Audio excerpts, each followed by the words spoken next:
Hello everyone, आप सभी का स्वागत है मेरे YouTube channel brain gain centre में। आज का मेरा वीडियो है class 10 history model activity task को लेकर। देखिए, पहला क्वेश्चन दिया गया है, क्या है, नीचे के प्रश्नों के उत्तर लिखिए। पहला क्वेश्चन है, नारी इतिहास की प्रासंगिकता के संबंध में संक्षिप्त विवरण दीजिए। ठीक है। दूसरा क्वेश्चन है, ग्राम वार्ता प्रकाशिका एक असाधारण पत्रिका थी, कथन का आलोचनात्मक वर्णन कीजिए। थर्ड क्वेश्चन, नील विद्रोह के संबंध में समकालीन शिक्षित बंगाली समाज के दृष्टिकोण का वर्णन कीजिए। और फोर्थ नंबर क्वेश्चन में एक चार्ट दिया हुआ है जिसको हम लोग को फुलफिल कंप्लीट करना है। ठीक है।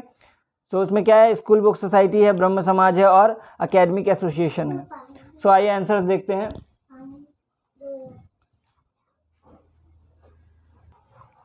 देखिए इसका आंसर। सबसे पहले हम लोग चार्ट कंप्लीट कर लेते हैं, उसके बाद लॉन्ग क्वेश्चंस देखेंगे। पहला क्वेश्चन था स्कूल बुक सोसाइटी, तो इसकी स्थापना किसने की थी? डेविड हेयर ने। इनका दो अन्य पहल पूछा गया है, तो दो अन्य पहल कहाँ था? हिंदू कॉलेज में और कलकत्ता हेयर स्कूल में। ठीक है। ब्रह्म समाज के संस्थापक कौन थे? राजा राम मोहन राय। इनका दो अन्य पहल था, वेदांत कॉलेज और एंग्लो हिंदू स्कूल का स्थापना। ठीक है। तीसरा क्वेश्चन है एकेडमिक एसोसिएशन, तो इसको कौन स्थापित किया था? डीरेजियो ने। इनका दो पहल था, यंग बंगाल और डिबेटिंग क्लब को लेकर। ठीक है। अब लॉन्ग क्वेश्चन देख लेते हैं। लॉन्ग क्वेश्चन में पहला था नारी इतिहास।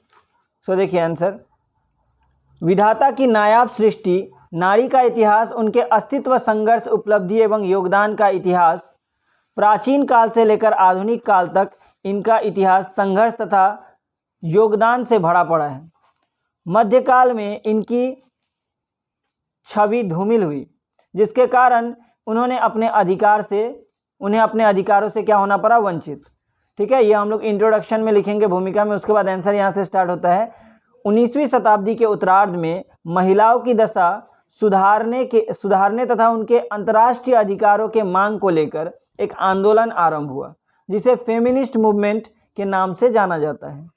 इस आंदोलन में पूरे विश्व के महापुरुष एवं महिलाओं ने भाग लिया। ठीक है। इससे महिला सशक्तिकरण को बल मिला। पहले युद्ध, राजनीति, कूटनीति एवं प्रशासन में महिलाओं की भागीदारी लगभग नहीं के बराबर होती थी, परंतु फेमिनिस्ट मूवमेंट के प्रभाव से इन क्षेत्रों में महिलाओं को स्थान दिया जाने लगा। आज लगभग सभी व्यवसाय एवं पेशे से भी महिलाएं जुड़ गई हैं, जिससे समाज में उनका स्थान और ऊंचा हो गया है। इतना ही नहीं, शिक्षा, साहित्य एवं सांस्कृतिक के क्षेत्र में भी महिलाओं का योगदान काफ़ी महत्वपूर्ण है। महिला इतिहास से हमें इन सभी विषयों के बारे में क्या मिलती है? जानकारी मिलती है। ठीक है। अगला क्वेश्चन का आंसर, सेकंड क्वेश्चन का आंसर देखिए, ग्राम वार्ता प्रकाशिका। ग्राम वार्ता प्रकाशिका संवाद प्रभाकर की तरह ही एक मासिक पत्रिका थी। हरिनाथ मजूमदार इसके प्रतिष्ठापक थे एवं संपादक भी थे। उन्होंने भारतीय समाचार पत्र एवं पत्रिकाओं के विकास के क्षेत्र में अपना महत्वपूर्ण योगदान दिया था। इस पत्रिका का पहला प्रकाशन अप्रैल 1863 ईस्वी में हुआ।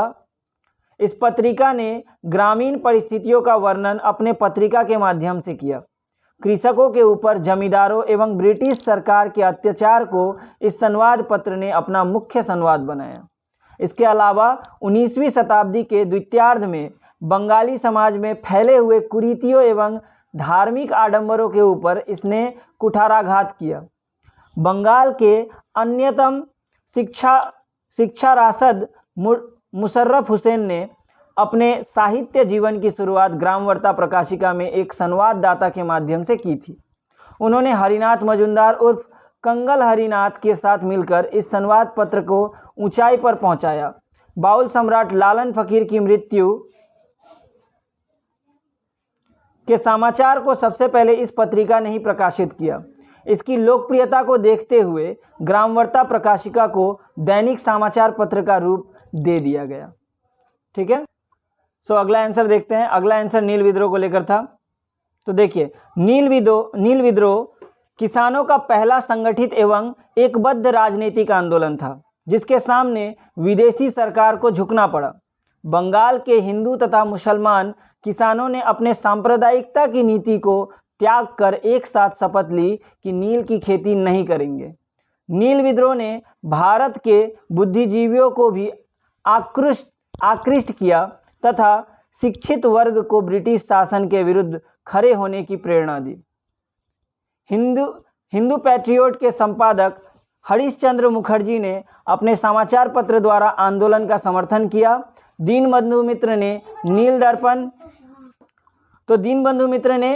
दर्पण नामक नाटक की रचना की। माइकल मधुसूदन दत्त ने इस नाटक का अंग्रेजी में अनुवाद किया, जिससे ब्रिटिश जनता भी नील की खेती करने वाले किसानों के ऊपर हो रहे अत्याचारों से अवगत हो सके। इन सब प्रयासों के मद्देनज़र सरकार ने एक कमीशन नियुक्त किया तथा कमीशन के रिपोर्ट के आधार पर कमीशन के शिकायतों को सही पाकर बंगाल में नील की खेती पर प्रतिबंध लगा दिया। इस प्रकार नील विद्रोह किसानों का प्रथम सफल विद्रोह था तथा इस विद्रोह ने भारतीय स्वाधीनता संग्राम के मार्ग को प्रशस्त किया। तो इस तरह से जो है हम लोग का हिस्ट्री का मॉडल एक्टिविटी खत्म होता है। अगर आपको इस वीडियो से हेल्प मिला हो तो इस वीडियो को लाइक कीजिए, शेयर कीजिए और सब्सक्राइब कीजिए। Thank you so much.